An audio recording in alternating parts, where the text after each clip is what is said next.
In today's video, I'm going to teach you how to format a professional email in Microsoft Word. Drafting your email in Word first is a simple way to make sure your message is clear, correct, and polished before you paste it into Outlook, Gmail, or any other email client.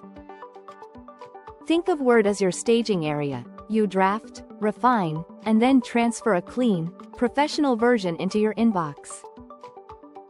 Start with clarity and conciseness.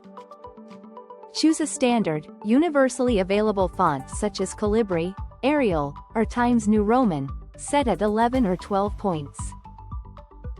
Keep paragraphs short, 2 to 4 sentences, and place a blank line between paragraphs instead of indenting the first line. When you're outlining steps, requirements, or key outcomes, use words bulleted or numbered lists from the Home tab. Lists help readers scan quickly and reduce confusion. If you need emphasis, apply bold sparingly to highlight critical actions, dates, or key details. Avoid all caps or excessive colors, which can feel unprofessional and distract from your message. Before you copy anything into your email client, leverage Word's proofreading tools. Open Microsoft Editor from the Review tab or the Home ribbon to check spelling, grammar, clarity, and formality. Consider its suggestions and accept the ones that fit your tone and audience. Then use Read Aloud in the Review tab to listen to your message. Hearing your words often reveals awkward phrasing, missing words, or sentences that are too long. Make quick edits until it sounds natural and direct. Next, structure your content so it transfers cleanly to email.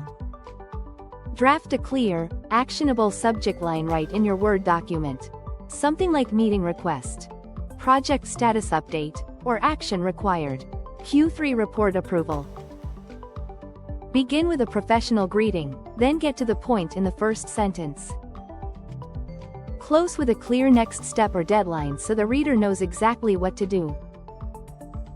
Finish with a standard sign-off such as sincerely, best regards, or thanks. Below that, include a simple signature block with your name, role, organization, and primary contact information to ensure consistency every time.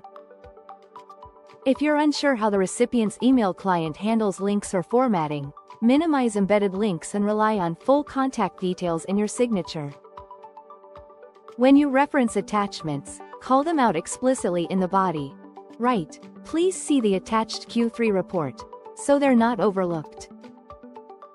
Finally, paste your refined content into your email client and give it a quick visual check to confirm fonts, spacing, and lists look right. With Word guiding your draft, you'll send emails that are tidy, professional, and easy to act on.